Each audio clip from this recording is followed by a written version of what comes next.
Partager encore, essayons de partager. Partageons. Voilà, je vois déjà qu'il y a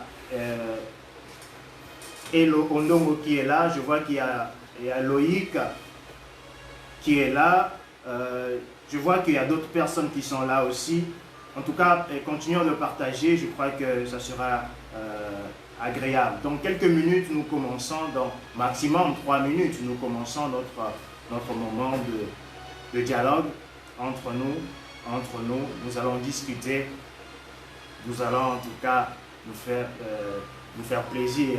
Il y a mon frère, en tout cas, Aymarbi Tokolo qui est là, l'homme de Dieu, mon respo chapeau, mon respo de Bethel, un grand évangéliste que je salue. Voilà, je salue toute la famille Bethel, les missionnaires aujourd'hui, missionnaires pour toujours. En tout cas, nous sommes missionnaires à vie. Nous avons compris que l'une des choses qui intéresse assez le Seigneur, c'est la mission. Parce que dans la mission, il y a la question des âmes. C'est les âmes qui font battre le cœur de Dieu. C'est pourquoi, quand tu es missionnaire, réjouis-toi. Quand tu es missionnaire, sois assez heureux. Parce que tu as choisi la meilleure des parts. Tu as choisi la meilleure des choses. Quand tu es missionnaire, laisse-moi te dire que tu as choisi quelque chose d'assez agréable et d'assez intéressant. Et qu'il faudrait que l'on garde ce cap, que nous puissions être focus, que nous puissions toujours aller chercher les âmes pour le Seigneur. Voilà, donc nous allons commencer très rapidement. Voilà, je partage à mon ami, je partage à mon frère, je partage. En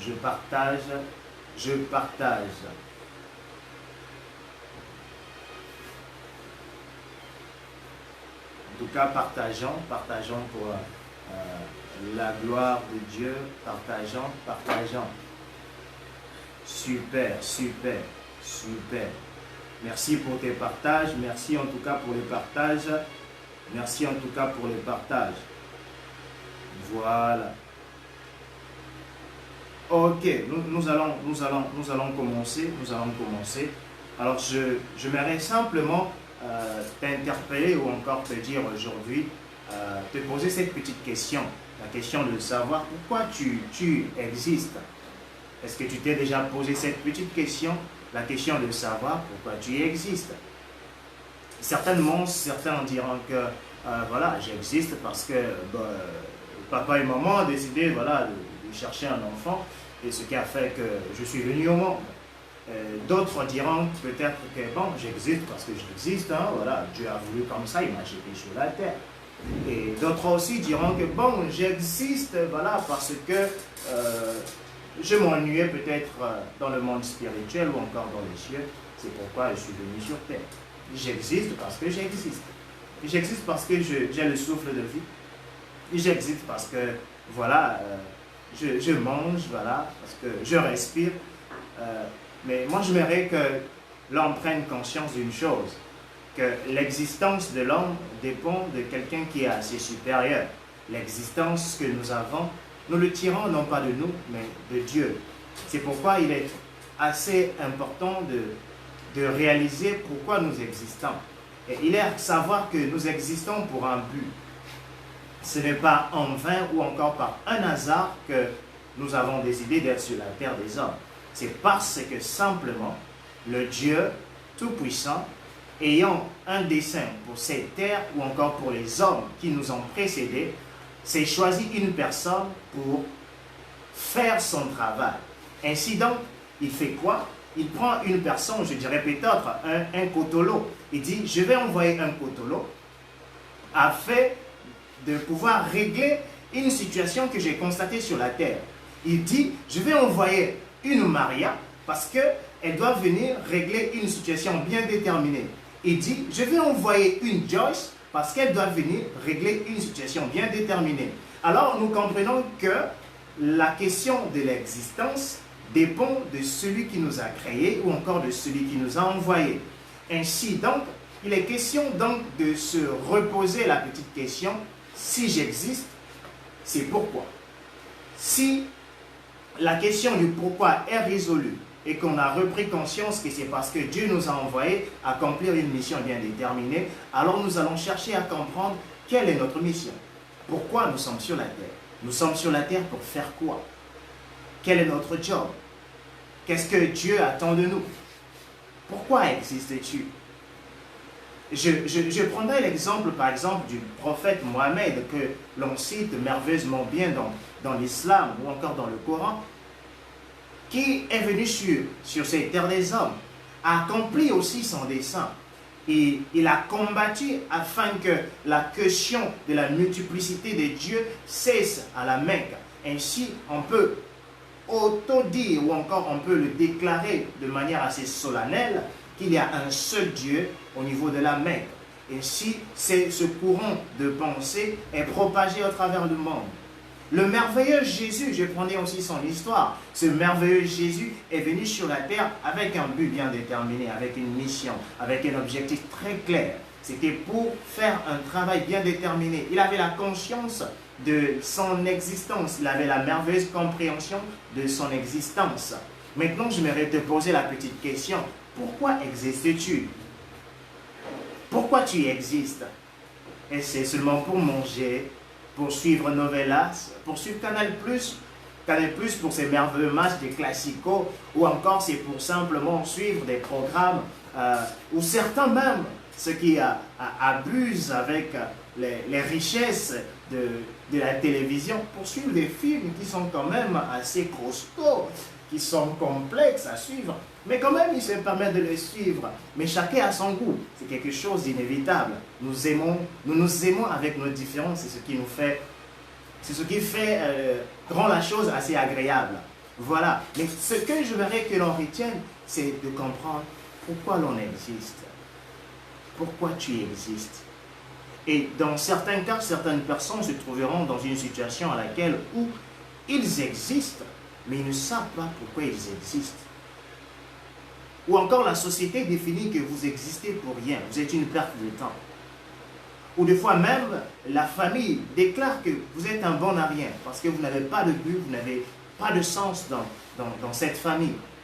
Et lorsque vous regardez votre histoire, vous vous rendez compte que vous existez pour rien, vous n'avez pas de sens. Mais moi, j'aimerais te dire que tu as un sens. J'aimerais simplement te dire que tu as une valeur, que tu as quelque chose de précieux. Ce n'est pas en vain que tu existes. Ce n'est pas parce que tes parents ont fait leur business afin que tu viennes que tu n'as pas de but et que tu n'as pas d'importance. Tu es là parce que Dieu a voulu que tu sois là. Peut-être que c'est toi le prochain président de ton pays. Peut-être que c'est toi le prochain ministre. C'est pourquoi il faut prendre conscience de sa vie et commencer à travailler sur ça. Peut-être que c'est toi le prochain, je ne sais pas, peut-être que le prochain créateur de l'Afrique, un super Bill Gates, peut-être que c'est toi. Mais si tu te focuses simplement sur la question ou encore le raisonnement que les hommes ont sur ta personne, je dirais que tu perdras ton temps. Il est question plutôt d'essayer de revenir à soi-même et d'essayer de comprendre que j'ai un but à accomplir, une mission. J'ai une mission sur cette terre des hommes. Je dois arriver quelque part. Parce que certainement, peut-être que c'est toi qui vas nous faire sortir de la zone CFA. Peut-être que c'est toi, ce grand génie qui apportera cette solution. Mais que fais-tu? Est-ce que c'est seulement garder un focus sur les miettes que tu gagnes à ton boulot? Peut-être que c'est toi le prochain gouverneur, peut-être je ne sais pas, de la CBAO, je ne sais pas, CDAO certainement. Voilà, peut-être que c'est toi, peut-être, je dirais encore peut-être et peut-être encore. Mais alors, prends donc conscience à ta vie. Ne te prends pas à la légère. Les hommes diront toujours que tu ne vaux rien parce que les hommes font un focus sur ce qu'ils voient aujourd'hui. Les yeux de l'homme regardent ce qui est aujourd'hui, mais les yeux de Dieu regardent ce qu'il a déjà fait pour toi, ce que tu es. Dieu regarde à ton présent futur, mais les hommes regardent à ton passé présent.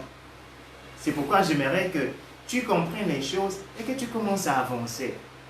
Avançons dans le bon sens, avançons dans le sens de Dieu, afin que toute chose nous soit assez merveilleuse, nous soit assez agréable. Je ne dis pas que ce serait facile, ça c'est de mentir.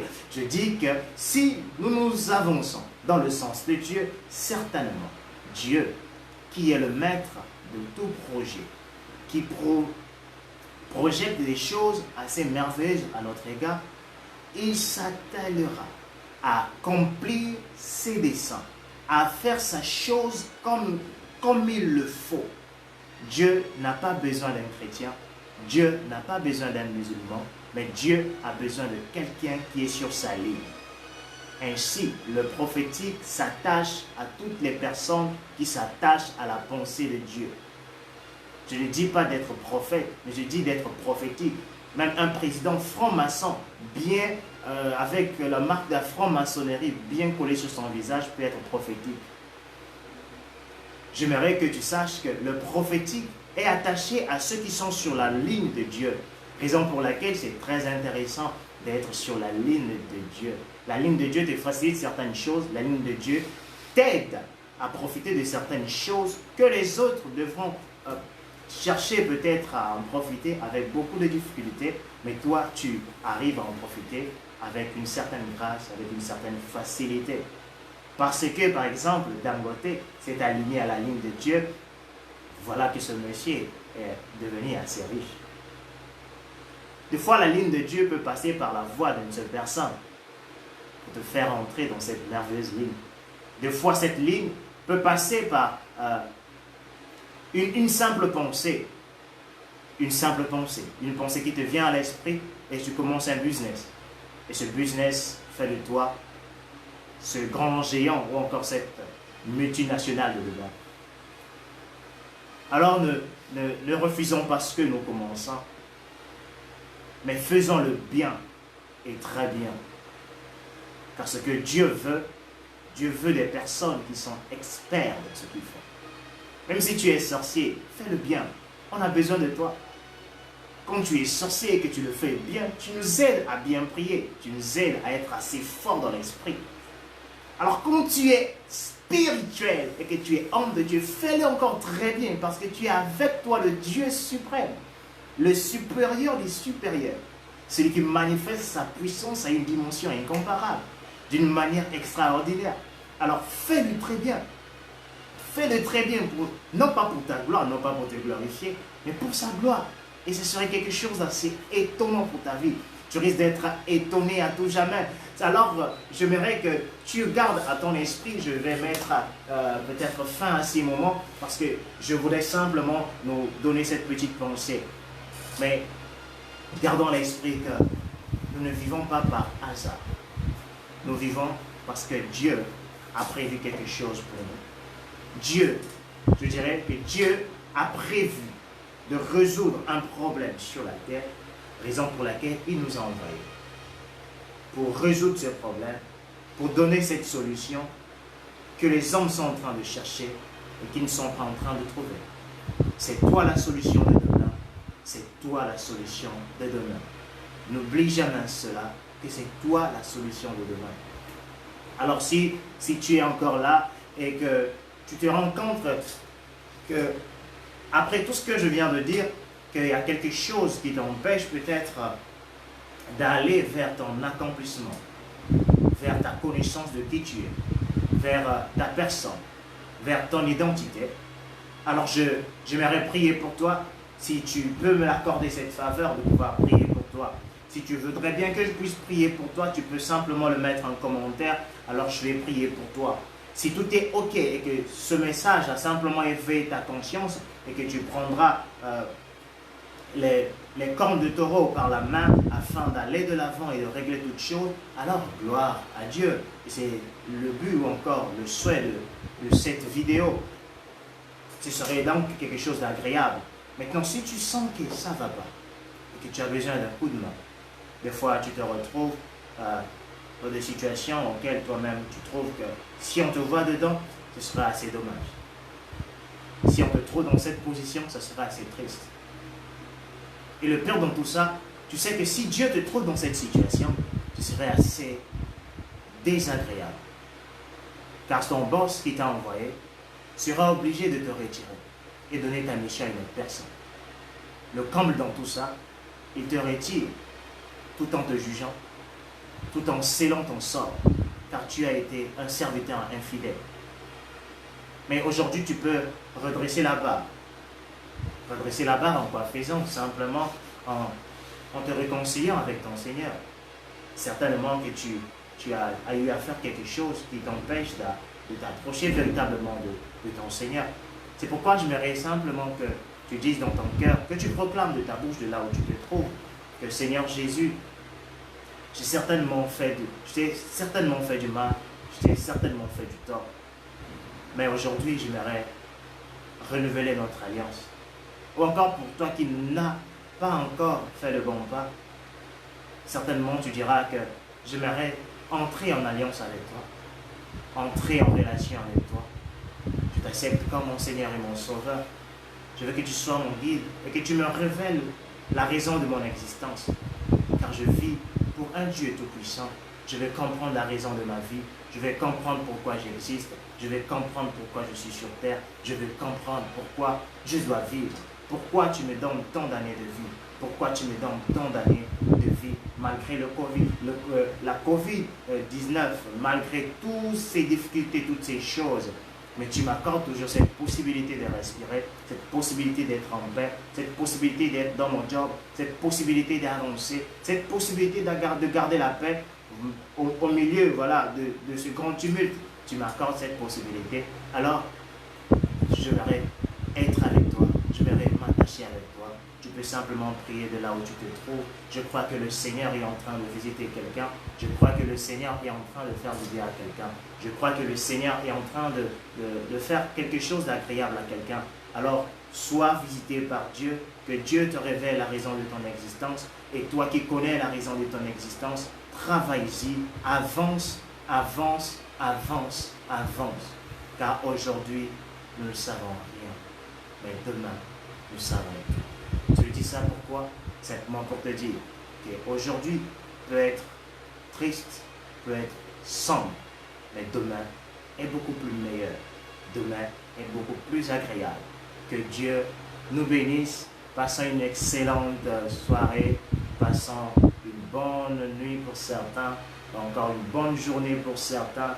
Je vous aime énormément. Certainement par la grâce de Dieu, nous aurons l'opportunité de se voir de manière physique, car j'aime bien le physique comparé à la relation avec Internet. Mais bon, Dieu fait les choses comme bon lui semble, mais j'espère que nous aurons l'opportunité de se voir et Dieu nous fera encore du bien. Je prie que le Dieu qui est avec nous, qui continue à nous visiter, à nous faire du bien, te fasse encore du bien, te fasse encore du bien. Tu existes pour une raison. Merci d'exister. Je crois que là où tu es, c'est peut-être que c'est toi la réponse à cet enfant qui pleure, cet enfant de la rue. Tu existes pour une raison. Merci d'exister. Merci encore d'exister. Merci d'exister. Tu existes pour une merveilleuse raison, pour un but merveilleux. Oh, nalela bino fort. No pinza elengi mabe. Bino pinza usala pinza kolo pinza matana motima. I love you. You too. You too. En tout cas, you too. Je vous aime, je nous aime. Et merveilleusement bien, le Seigneur Jésus nous aime plus que tout. Soyons bénis en ce jour. Passons une excellente soirée. Que le Seigneur nous bénisse. Ciao. Pour ça, vous catastrophe. Merci.